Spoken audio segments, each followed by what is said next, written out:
we go. I think that's on. And I will share my screen so we can start. And as I said, feel free to keep putting questions in the chat box so I can come to them at the end.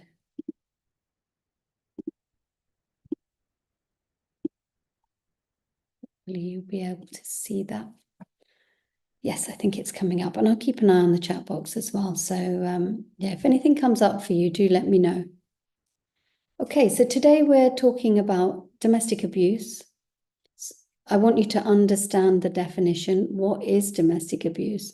And it's really important to know what domestic abuse is. And most of us think we know, but actually what I found is that sometimes we don't realize that we're going through domestic abuse. Until someone brings that up with you, you may not know. And then once you realize that, that you are going through abuse, what can you do to deal with it? So those are the topics that I'll be covering today. And as I said, it's quite a difficult session, but an important one, because if you understand what you are going through, sometimes it gives you self-awareness. It makes you realize how difficult it was. And sometimes people feel that, it was their fault. And I think it's understanding that it isn't your fault. The stats, as you'll see on the screen, 1 woman in 4 and 1 man in 6 will experience domestic abuse over the course of their lifetime. So that is quite high. 2.4 million adults experienced domestic abuse in 21-22. And every 30 seconds, the police receive a call for help. And there is an increase in domestic abuse related crimes being reported, which is a good thing. And I wonder whether that increases now that people are actually reporting it, whereas before maybe it was hidden. So what is domestic abuse? It's a pattern of behavior on the part of the abuser designed to control their partner. Anyone forced to change their behavior because they are frightened of their partner or ex-partner's reaction is experiencing abuse. It can happen to anybody, regardless of age, sex, background, religion, ethnicity. It's prevalent everywhere. The stats show that most domestic abuse is carried out by men and experienced by women, but it doesn't mean that it doesn't happen the other way. It certainly does. And there is underreporting by men because of maybe the shame involved, but men generally don't report domestic abuse. And maybe that's why the stats look that way as well. It is a crime, and I think that's a really important thing to understand. It's a crime. And the police should deal with it seriously, really. But as we talked about, sometimes the police don't take it as seriously as you would like. Sometimes they're very slow in reacting, and that can cause a lot of problems as well. Spotting the signs, and this is really important. I come across lots of people daily that are trained to spot the signs of abuse, yet when it comes to their own personal life, they didn't spot it happening to themselves. I speak to GPs, I speak to other therapists that are there to spot the signs, surgeons, and when they tell me their story and I say, do you realize that you've been going through domestic abuse? It's very hard for them to accept. And this is also a personal story as well, that I didn't realize that I was going through domestic abuse during my marriage. And it was only when somebody else pointed it out to me that I realized that I'd been through that as well. So professionals don't understand that this is happening to them too. I'm going to list some of the signs to look out for. If you can answer yes to one or more of some of these questions, then it's likely that you have suffered some form of domestic abuse. So is your partner jealous and possessive? Is he or she charming 1 minute and abusive the next? Does he or she tell you what to wear, where to go, who to see? Do they constantly put you down? Do they play mind games with you and make you doubt your judgment? Do they control your money, make sure you're dependent on them for everyday things? Are you starting to walk on eggshells to avoid making them angry? Do they control your access to medicine, devices, care that you need? Do they monitor or track your movements and messages? Do they check your phone? Do they use anger or intimidation to frighten and control you? So these are just some of the signs. And if you can say yes to one or more of those, it's likely that you are going through abuse. And abuse is categorized into different forms. So there's physical abuse, and that's the one that everybody knows. It includes violence, physical violence against you, not only hitting, but it can be restraining you. It can be throwing objects at you, pinching, shoving, and then possibly claiming that it was a joke. It wasn't serious. They were just messing around, or they were trying to get you to do something. Maybe it's your fault that it happened. But physical abuse, most people will have come across. You get the emotional, psychological abuse, which is verbal, name-calling, threats, manipulation, blaming you for the abuse, gaslighting you. And gaslighting is when someone manipulates you using psychological methods into questioning your own sanity. And so I get a lot of people saying to me, I spent years thinking that it was me, or that I wasn't strong, or I didn't do things properly, or I was a bad wife or bad husband. And that's because the other person has gaslighted you, manipulated you into feeling that way. So we've got economic abuse and financial abuse. It's the same thing, controlling your access to money or resources. They might take your wages. They might stop you from working. So some people, I find, the other person isn't working, you're doing two jobs, and your income is taken away from you at the end of the month. And so you don't have access to funds, even though you're working. And sometimes some people are stopped from working because actually it gives the person committing the abuse, it gives them more power over you if you're not working, if you don't have your own resources. It also dents your confidence and self-esteem, which then sort of leads to a further cycle of abuse. Sometimes people are putting debt, and I'm seeing this more and more, where, say, for example, one person's a gambler, and they've got these debts, they've got gambling debts, and what they do is persuade the other person to pay off the debts and get a credit card in their own name or a loan in their own name, sometimes putting a charge on the family home under duress, just because they want that debt off their plate, really, and added to the mortgage or paid off when the house is sold. Sexual abuse, it doesn't have to be physical. It can be manipulating you, coercing you into doing things you don't want to do. And of course, it could be rape as well, sexual abuse. There is coercive control, and this is where a person uses a pattern of behavior over a period of time to exert power and control over you. And it is a criminal offense, but sometimes you don't notice it happening.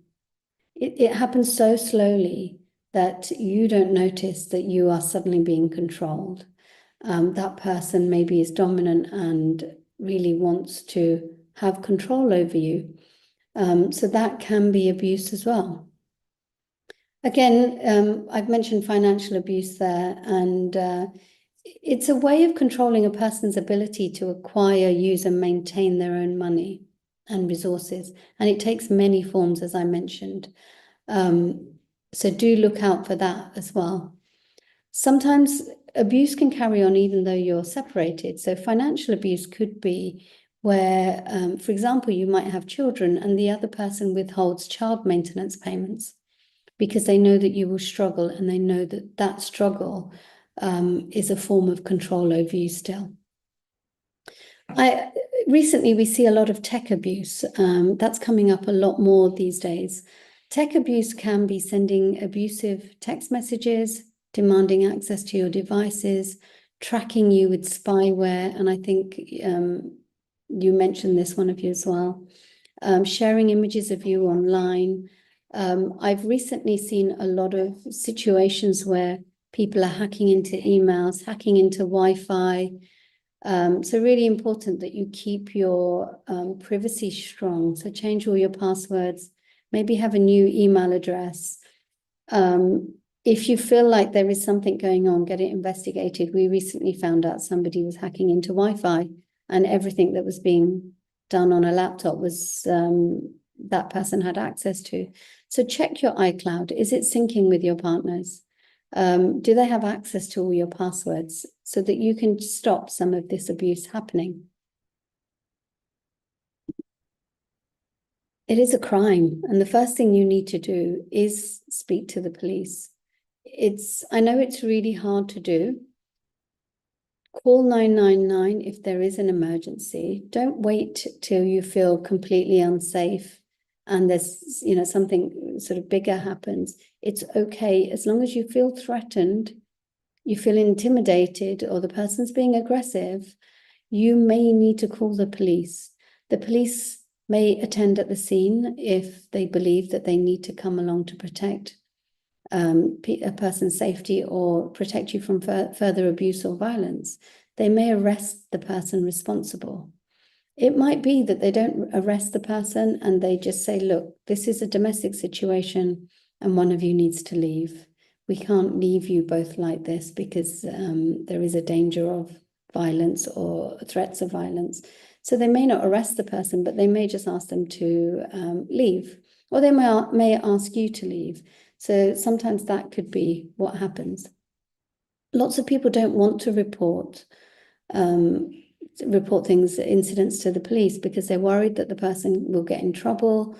They're worried that they might lose their job. Maybe they're worried that they don't want the children to see that person being arrested, or they don't want the children to hate them when the other person says, it was your fault that you got me arrested. And when somebody has committed a crime, it's not your fault. It's the consequences of their actions. And I do understand why people hesitate in calling the police. But sometimes it's really important to do because later on, if you need to prove the abuse, if you need to have evidence that these situations occurred, how are you going to do that if you don't report them to a third party? Obviously, the police will make a report. They will say that there was an incident and they were called out, and they will write down what the result was. The other person may get charged. They may not. But almost you have to sometimes do this to be able to protect yourself in the future, because you may want to protect the children. And if you're, obviously making a report, then this can be used against the abuser. And obviously we know that sometimes people will use it anyway, even if it wasn't true. But if you make that report to a third party, then at least you have got evidence that you reported something that happened. And especially if you're reporting it at the time that it happened, the police may have attended, they may have seen what was going on, and they've noted it down, which is really important. There's various laws and policies in place to protect victims and survivors of abuse. So there was a new act, the Domestic Abuse Act in 2021, and it introduced a new definition of domestic abuse, which is great because people believed that domestic violence was all there was. We now know that there's lots of different types of behavior that comes under domestic abuse. So it's great that now there is a greater definition, because sometimes a verbal abuse can be, equal to physical abuse. You can also report things to your GP if you don't want to report it to the police, but be aware that the GP may still report to social services. They may be, they're under a duty to let social services know if they believe a child is at risk. So they may report the matter to social services. People don't want social services to be involved, and that's why sometimes they stop themselves from reporting it. Social services are on your side if they believe that you are able to protect the child. If that is the case, don't be scared. They're not going to necessarily take the child away from you, but you will have to show that you are protecting the child if there is a risk. If you don't think it's an emergency, you can report the abuse online. So you can go onto 101 and report it online, or you can call 101 and report it on the phone. Some people will go into the local police station and report it. And you may say, I don't want any action taken, I just want it noted down. But be aware that sometimes when you report something, you may not want action taken, but the police may be worried and they may take action anyway. Once it's in the police's hands, sometimes you don't have a choice. They may take it further. Often they won't, because they need your testimony to be able to take it further. If you're not willing, if you withdraw your statement, they may not do anything further. So it's understanding that, when you tell the police, you might just want to register it, they may take the next step. But chances are, without your testimony, they won't. So just to give you an idea of how it works when you tell the police. So if you call a police officer, they will take an initial account of everything that you say. There's likely to be a follow-up meeting with a specialist officer for you to provide more information about the allegation. If there is a further risk of violence, they may ask the abuser to temporarily leave the home, or they may ask you to leave the home. They can only ask you. They can't force you to leave the home. The first priority of the police is to protect you and any children that you have. The police officer will discuss whether you need counselling or support, whether you would benefit from seeking advice from a domestic abuse charity, whether you need to get legal advice. You're likely to be referred to a specialist domestic abuse support worker who can signpost you and help you on various different things. The next stage would be for the police to take a formal statement from you about what's happened. They may come to your home to take this, or they may ask you to go to the police station. And usually the abuser won't be present when this statement's been taken. After you make your statement, the police have a duty to investigate.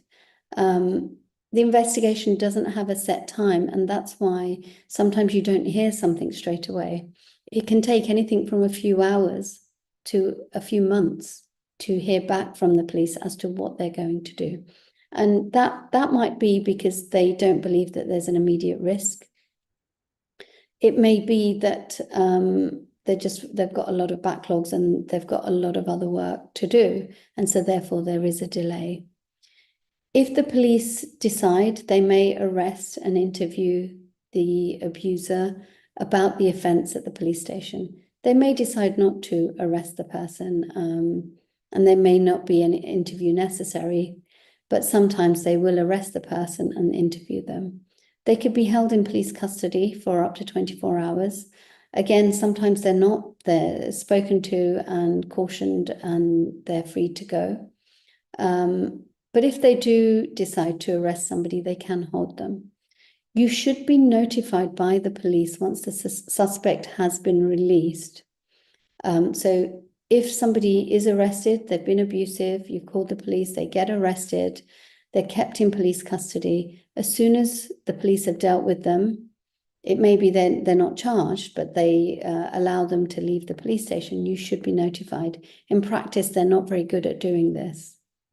Once they're released, it's common for the suspect to be given bail conditions, which means they're released under certain conditions and required to attend at the police station at later dates, so the police can keep a track on them. And there's different conditions that could be given. It could be that there's no contact with you via any means. They can't instruct somebody else to contact you. They may be excluded from a certain area. So sometimes they're excluded from a whole town, and they'll be told what area they're excluded from. They may be banned from coming to the family home, or even a different premises, like say your work premise or the children's school. So there can be bail conditions put in place like this. If the suspect breaks bail conditions by contacting you, for example, or coming to the family home, then contact 999 and they will get arrested. And it's likely that they'll be kept in custody if they breach bail conditions. Once the investigation is complete, the police may decide to charge the person with a criminal offence, and you'll be told if they decide to do that. Then they'll prepare the case for it to go to court, and the judge or a judge and jury will decide whether the person is guilty and what their sentence is. You might prefer for your ex-partner not to be charged with a criminal offence, and the police will take that into account if you say you don't want the person charged, you don't want your statement used, and you won't attend a court, but the police may still decide to continue with the criminal action. So I hope that gives you an idea of how things could work if you call the police, and the next steps that could happen. There are protections in the family court from domestic abuse as well. And it might be that you've never called the police about a situation. Maybe something has happened, an incident has happened, and you didn't call the police, but you do want protection in the family court. So what kind of protection can you get? So there's two types of order you can get to protect yourself from domestic abuse. One is a non-molestation order. And what this does, and people sort of call it restraining order, injunction, all sorts of words like that. And basically what this order does is prevent someone from being violent, threatening violence, harassing or intimidating you. It also prevents them from encouraging or instructing another person to do these things. This second type of order is an occupation order, which excludes someone from the family home and stops them coming within a certain perimeter of the family home as well. So these are the two types of injunctions, orders you can get. So the non-molestation order first, I'll talk you through that. That's an injunction. It protects you and any relevant children from violence or harassment. You can obtain a non-molestation order against someone who's been physically violent or someone who is threatening, intimidating, harassing you, pestering you. And you can still apply for a non-molestation order, even if you still want to continue living in the family home with your abuser. It might be that, they've got nowhere else to go, but you might want to get this order to protect you still. So examples of what this could include, your abuser must not be violent, threaten violence, intimidate, pester, or harass you.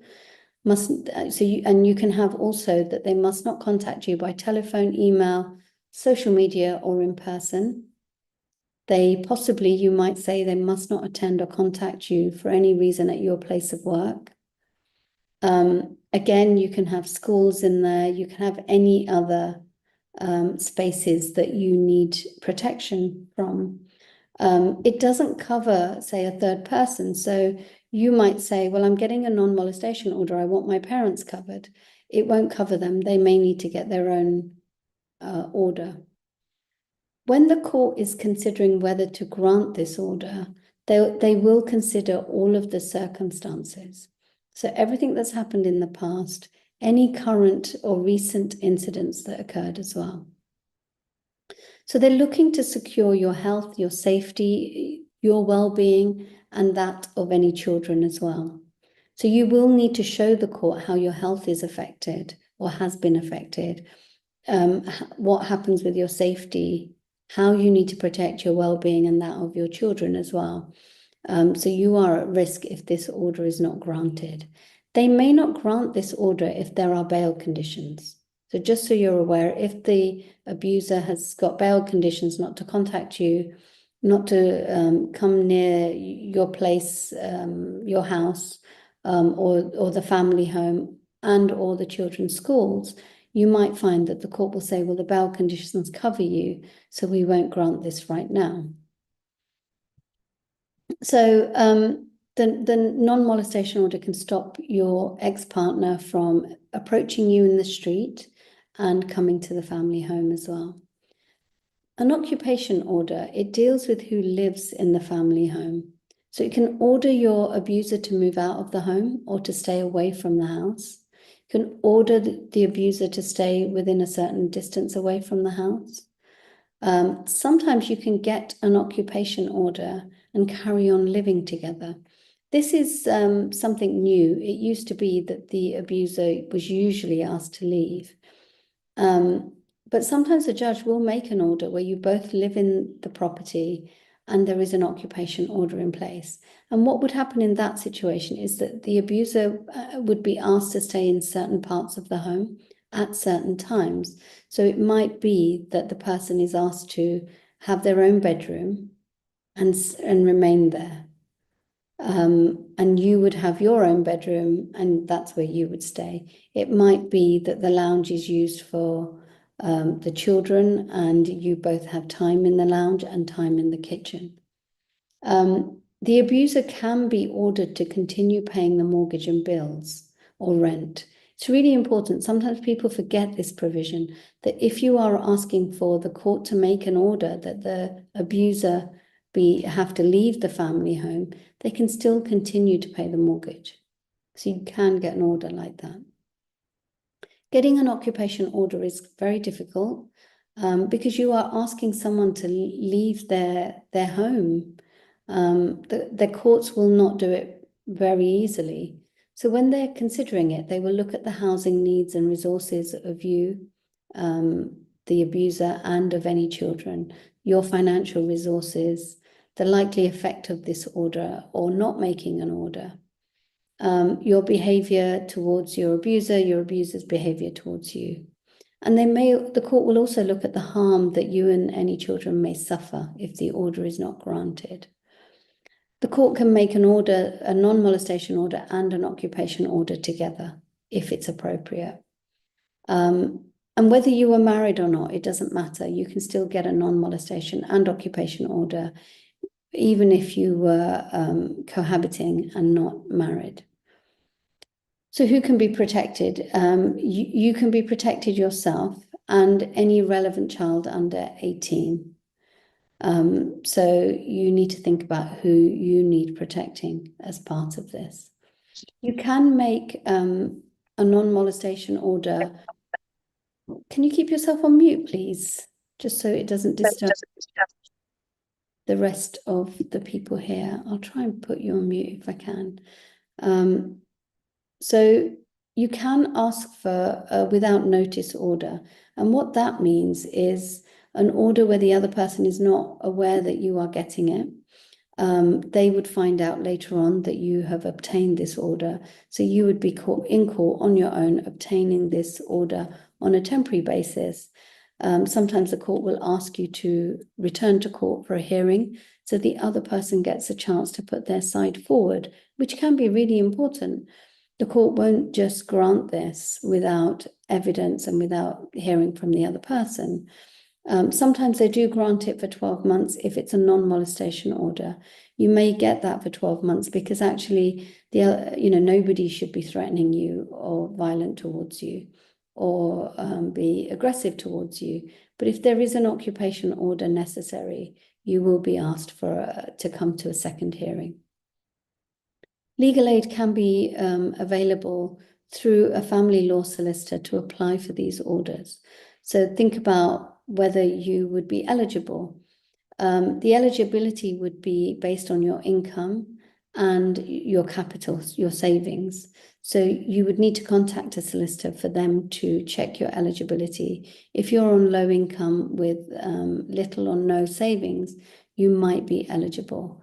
So think about contacting a local solicitor and finding out whether legal aid is possible for you. You can go onto the Law Society website. There's a section called Find a Solicitor. And if you put in your postcode and that you're looking for a family lawyer that does legal aid, it will come up with a list and you can contact them. There are many charities that can support you as well. They can support you by just signposting you. They can support you by helping you to prepare the documents necessary. So there's so many charities, but the NCDV can help you with the application and give you instructions on next steps. Okay, so what other support is out there for you?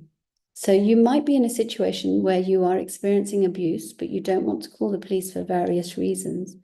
And it might be that you don't want your ex-partner to lose their job if they're charged with a criminal offence, or you might not want the children to see this happening. So you might decide that you don't want to call the police, and you might want to leave the family home. Leaving is often a dangerous time for the victim, because if the other person finds out, then the abuse can become more serious. So there are options available and support available if you are looking to leave your partner and actually move out of the family home. So many people do this because they just don't want to either push the other person out. There may be other reasons why they decide to leave, maybe to keep the peace, maybe to make things easier, to stop this getting worse than it is, maybe to protect children, because you may decide to leave with the children. In an emergency, again, call 999, but there's lots of charities that can help you if you need to leave the family home. You can call Refuge in confidence. There's a National Domestic Abuse Helpline, and we'll send you some of these details with the replay so that you've got numbers if you need them. So there's lots of places that you can get help, and you can also make an application for emergency housing with your local authority. So you could go into a refuge and then make an application for emergency housing. When you apply for emergency housing, sometimes you do need to go into a hostel temporarily, or maybe stay in the refuge until a home is found for you. The problem with local authority housing is that it may not be in the location that you need it to be or would like it to be. So some people would move from a refuge to privately renting, and that's better for them. If you're experiencing domestic abuse, there may be some steps that you can take, but obviously do these steps only if it's safe for you to do so. You can speak to an advisor from the National Domestic Abuse Helpline and mention that you're going through financial abuse, and they can guide you and signpost you.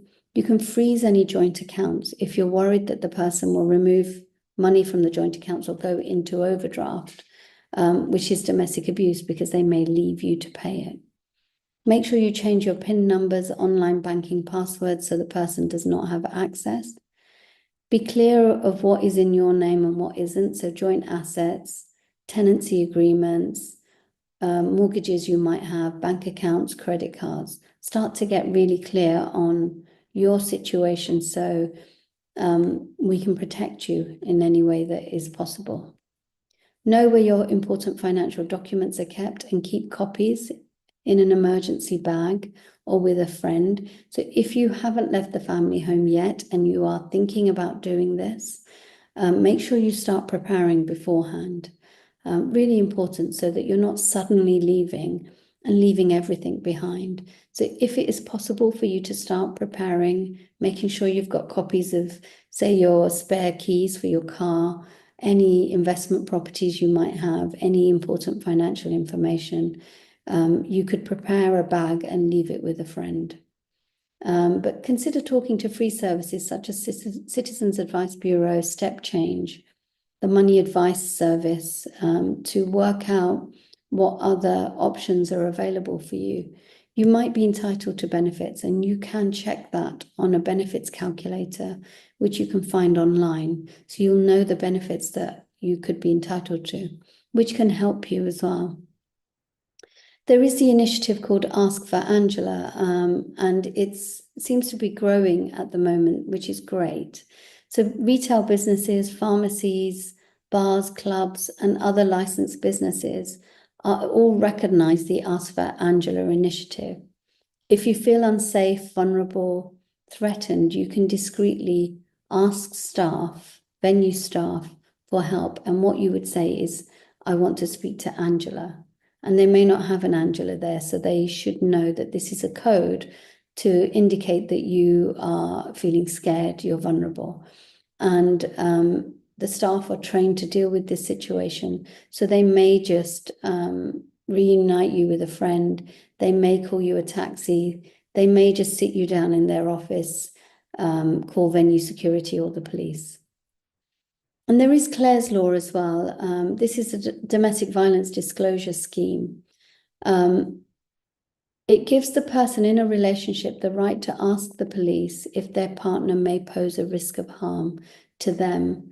So under Clare's Law, a member of public can also make inquiries into the partner of a close friend or family member. If the disclosure is deemed necessary, the information is given to the person at risk.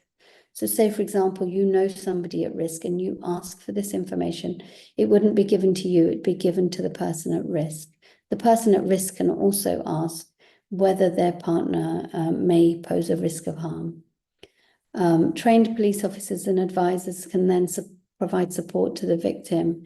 And under Clare's Law, the police can also decide to disclose information to someone independently of whether they've asked for information. This is the right to know. So if they believe that you are at risk, you don't realize, they may contact you, the police may contact you and let you know that you are at risk and your children may be at risk as well. So those are some of the initiatives available to you. These are some of the helplines that are available, and you can contact them in confidence. They can also note down and make a record of any abuse that you say is happening. So that, again, is an independent third-party record of you mentioning that you have been going through abuse. So I wanted to give you a quick client story. I know that we've gone slightly over time.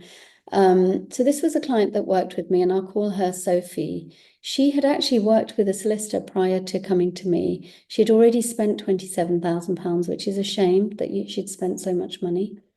During this time, she didn't really feel supported. She didn't understand what was happening. The solicitor was doing things. She felt lost. Nothing was explained to her. She didn't really feel like she was getting options given to her. Solicitors often see this as there's one process. I see this as you tell me where you need to get to and how it needs to be, and we find a way. She still had to resolve finances. She was nowhere near resolving things, and child arrangements weren't agreed either. And she'd already spent a lot of money. She was living with her ex-husband and her mother-in-law and her 2 children. Things were really toxic at home and very, very difficult. Her ex-husband didn't want to leave. She didn't want to leave. And so they continued to live in this toxic environment while they were going through their divorce. Unfortunately, sometimes these things happen where things had been really difficult and an incident happened and the police were called. And there'd been abuse previously as well. But they were hoping to be able to get through this because neither of them wanted to move out. The police were called, and actually it was a really tricky situation. And the police were not listening to her. So she happened to message me, because with my program, you get messaging support. She messaged me on a Sunday and I saw it, and she was telling me that the police were there, and I called her and I spoke to the police, and I was able to sort the situation out. And luckily the police saw sense, and her ex-husband was asked to leave the family home. She obtained a non-molestation order, so we very quickly got these orders in place. She needed immediate protection and an immediate occupation order. So we put that in place. And what we found was, because now they weren't living together, the situation started moving forward quicker. Very quickly, we got to an agreement. We managed to get the finances sorted out, finalized by way of a consent order. And she was able to get her final order of her divorce, and everything was done very quickly after that situation happened. It's a shame, but sometimes, once that's happened, the other person is willing to negotiate a lot quicker. At the end of the program, I offboard people and I speak to them about their experience with me. And she has given an interview and she's happy to share. So at some point you'll see her her actual words and her story in a bit more detail. And this is something she sent me as well, that she was very grateful for the work that I do. So I'm very blessed for the feedback that I get from my clients. And if you are thinking that the program seems like a way of resolving things for yourself with a fixed fee and with a tribe of people around you, then do reach out to me. I have a book, and the book is all about you getting the best outcome, but actually taking some action. So I'm taking you through actual action points that you can take. So there's places where you can fill information. You can think about things like arrangements for your children. What does the court take into account, and how can you best plan for that? So feel free to go on Amazon and purchase that as well. So I'm going to, in the chat box, just put down some of these links so that you can reach out to me if you would like. Let me just put that in the chat box there. Hopefully that comes up. No, it didn't. Okay, that's great. That didn't work. Let me try again. Oh yeah, that's worked. So you can see there, you can book a call with me. You can reach out on Instagram, on my website, Facebook. I share lots of resources that might be useful to you. So I'm going to stop sharing so that I can